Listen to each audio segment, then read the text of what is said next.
Hello, hello, hello.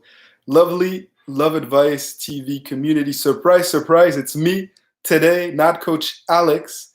Coach Alex is unfortunately unavailable. He had somewhere to be and some things to do. And I wanted to jump in today in his place to try to provide you guys with a little bit of love, a little bit of boost on this Monday afternoon. So I did a YouTube live on Friday, and unfortunately, the internet connection was dodgy, and we got cut off before I could really start to address the Q&As. I usually come in on Fridays at noon Eastern, and I always like to take some time to answer your questions. And I wasn't able to do that on Friday because my internet connection wasn't good enough. So I'm hoping that I will be able to do this today. So hello, Kara, and hello, all of you. Thank you for tuning in. Coach Alex was supposed to be doing his live today, but I jumped in to do the live in his place. And so I wanted to talk about two topics briefly before starting to address some of your questions. And I had a client reach out to me talking about passive aggressive exes. And he was having a lot of issues dealing with his ex that's a little bit passive aggressive at the moment. And he said, well, you guys don't have enough content around this topic. And so I promised him that I was going to talk about this today. So hello to all of you. Thank you as always for tuning in. Please tell me where you're tuned in from, and anything about you towards the end. I will try to answer as many questions as I can. So why are exes passive aggressive? I'm sure that many of you are dealing with exes that are passive aggressive.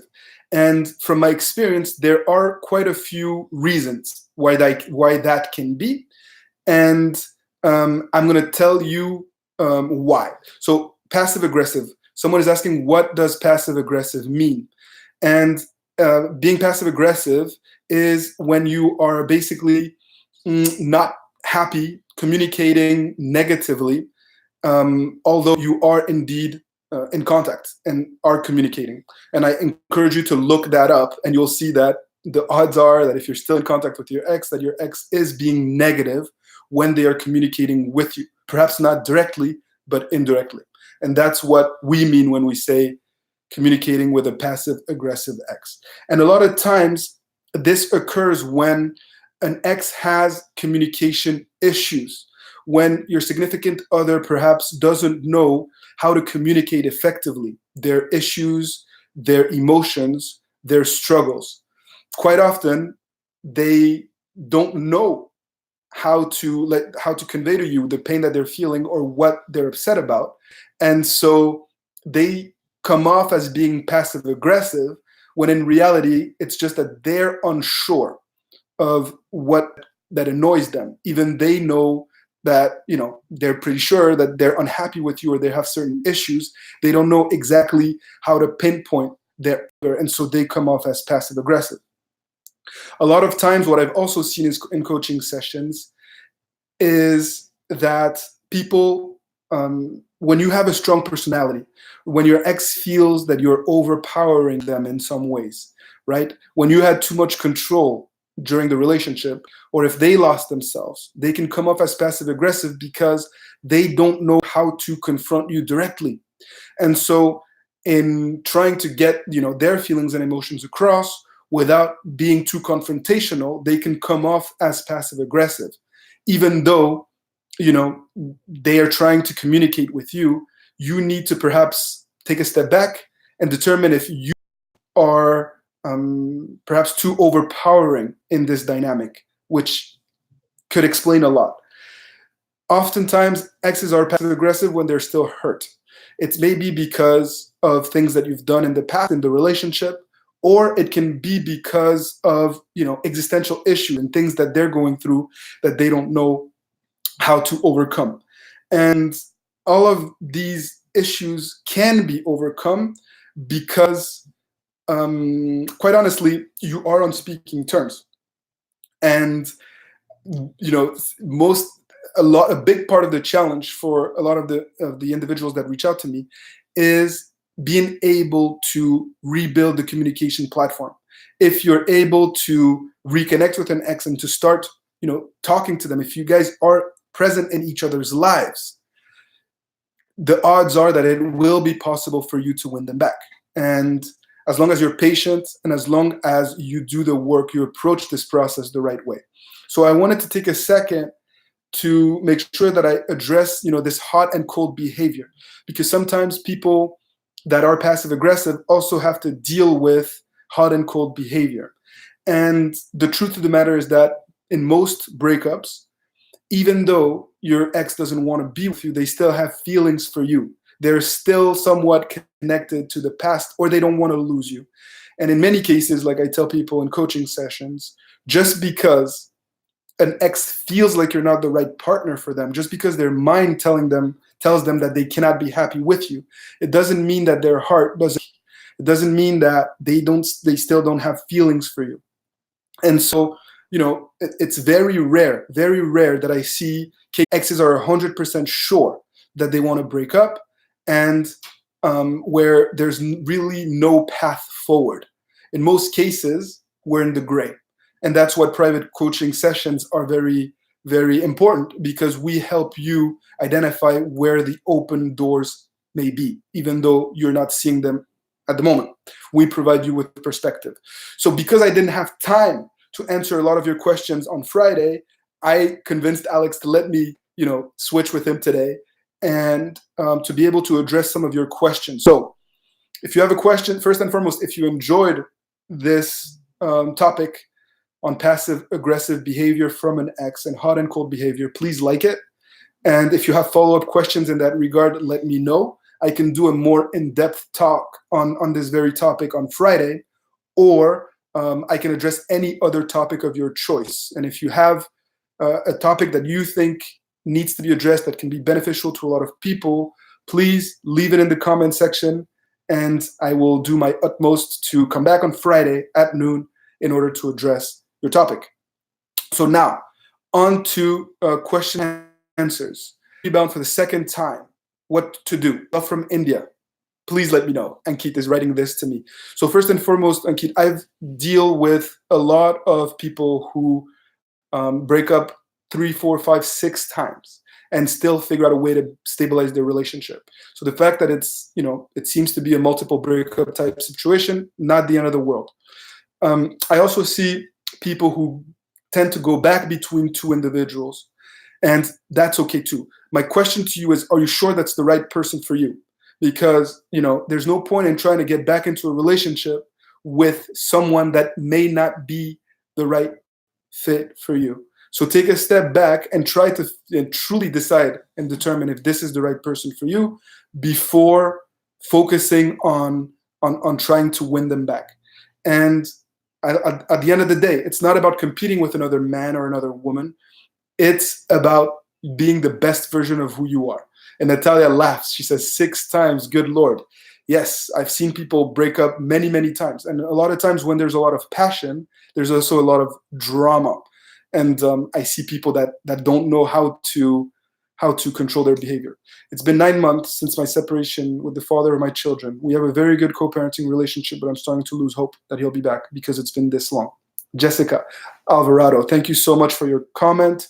Every time I'm working with couples that have kids, it gives me renewed enthusiasm and energy to do to do this job, quite frankly, because there's more at stake, and because I feel your pain. I am a parent too. And 9 months is a long time, but you have a lifetime to make this work in reality. That doesn't mean that you should be putting your life on hold forever, but because you have this child in common, you will be connected through this child forever. And so don't focus so much on the amount of time that has passed since the breakup. Focus on your process of personal transformation.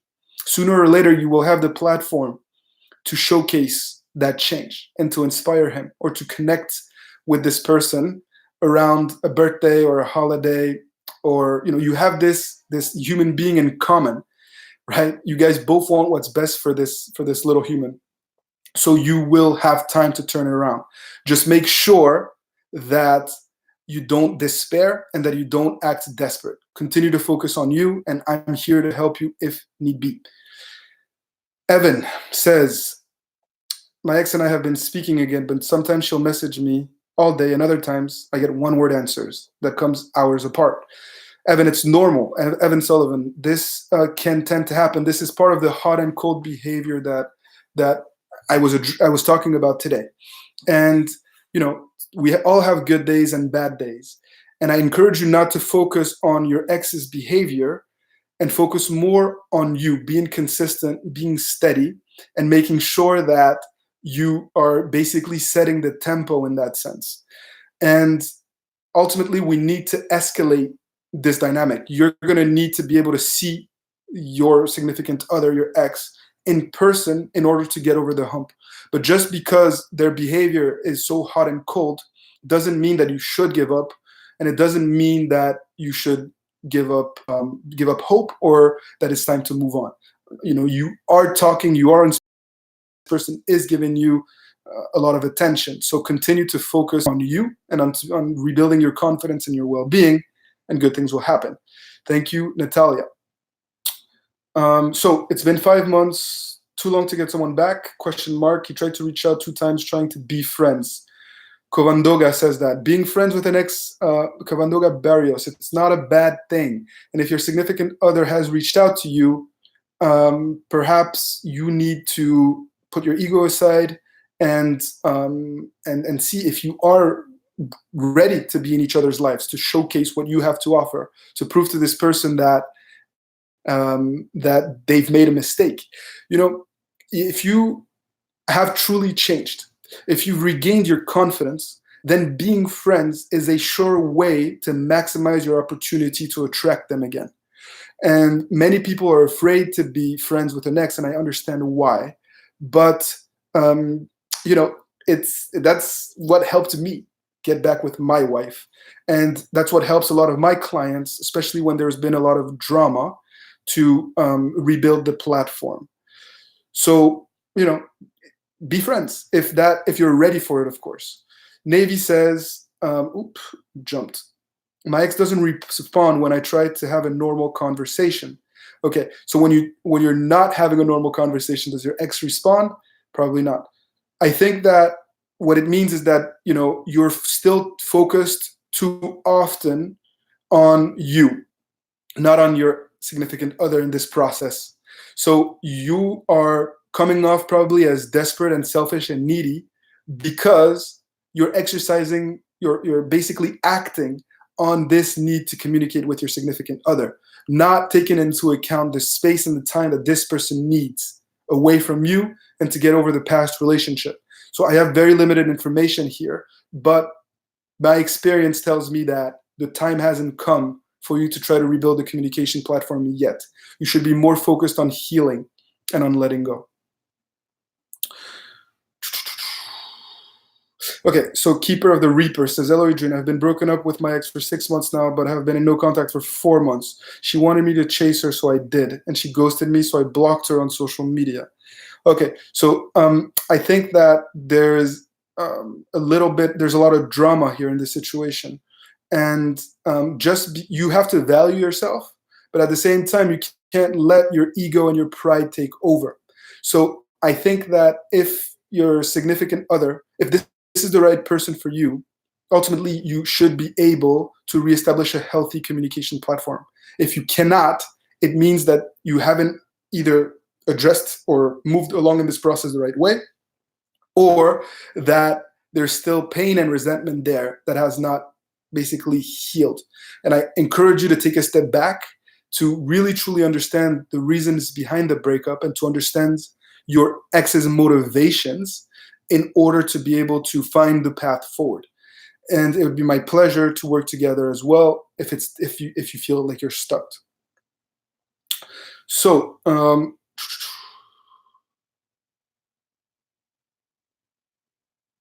my ex got into a relationship after 5 months together and has now been in this new relationship for a month. This is the follow-up, Armando. today I'm the best version of myself. Congratulations. Really, truly happy for you. And if you'd like us to work together, please, you know where you can book a private coaching session with me, with myxagain.com coaching, if you want us to continue to work on this situation. We're friends, but he is very self-destructive. What should I do? Lucy Beckford asks.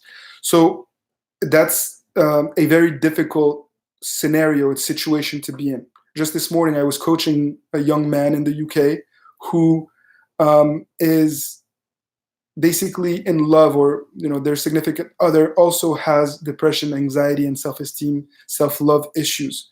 You cannot save someone from themselves. I know that it's painful and it's difficult, and it's one of the hardest parts of the job, is when I have to tell someone, hey, your significant other needs to step up to the plate, and they need to do some work too.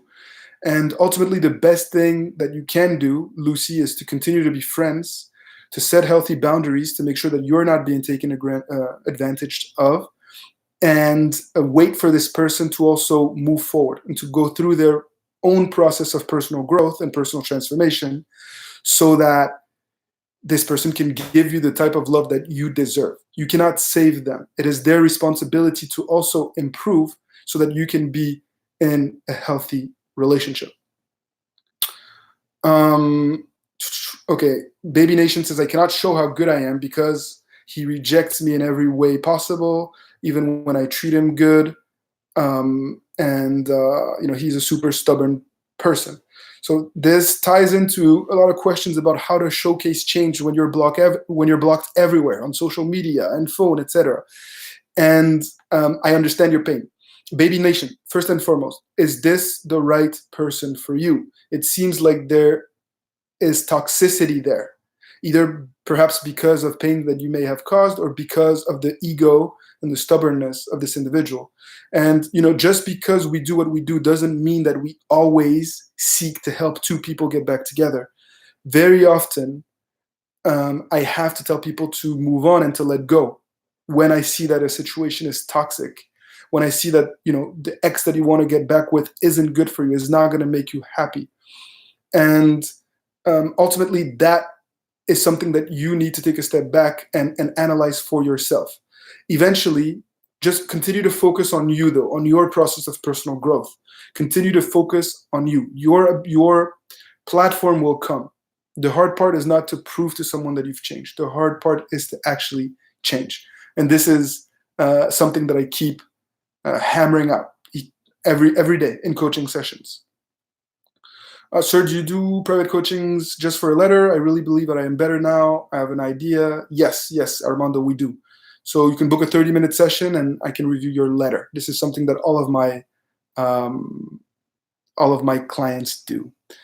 Okay, Martin Jones says, what can I do? What can I offer my ex? She has a new partner who earns a lot more money than I do. It's not about money. It's about, confidence, and it's about connection. And, ultimately, you need to take a step back and not be so focused on the material here. I understand that, earning a good living is important and being fulfilled is important, but the amount of money that you make should not have any link with your ability to get back with this person that you love. I'm going to answer one more question because, unfortunately, I have a coaching session coming up. Yes, so if I'm not able to answer your question, it's not that I don't want to, is that there's a lot coming in. Please leave your comments in the comment section of this video. Leave your suggested topics in the comment section of this video, and it'll be my pleasure to perhaps do an entire YouTube live on your topic this Friday at noon. If Armando, just go on my website with myxagain.com/coaching, and then you'll be able to book your session with me there. John Tra says she lets me sleep with her but doesn't want a relationship. So you're in a friends with benefits type of situation. I think that, first and foremost, I need a lot more information. How long were you guys together? Were you guys ever formally together? And what type of trauma does this person have? You need to be able to show this person a good time, but at the same time, you need to start to build trust, and happiness, and start to share moments outside of the bedroom. That will enable you to transition from this friends with benefits situation into a full-blown relationship. So, lovely people, thank you as always. I wish I could spend more time here on Friday. I definitely will. This was a bit last minute. I wanted to follow up because my YouTube live last Friday ended a bit abruptly. Thank you guys so much for tuning in, for giving us purpose, and for your trust. We're really rooting for you, and we believe that you can achieve your goals. We've seen a lot of people do so in the last few weeks. And if you need more support, please work with us. My colleagues, Alex, Abby, Natalie, and myself are here for you. As always, thank you for tuning in, and keep fighting the good fight, my friends. And see you on Friday at noon. And don't forget, leave your comments and your questions for me. Wishing you all the very, very best, and take good care.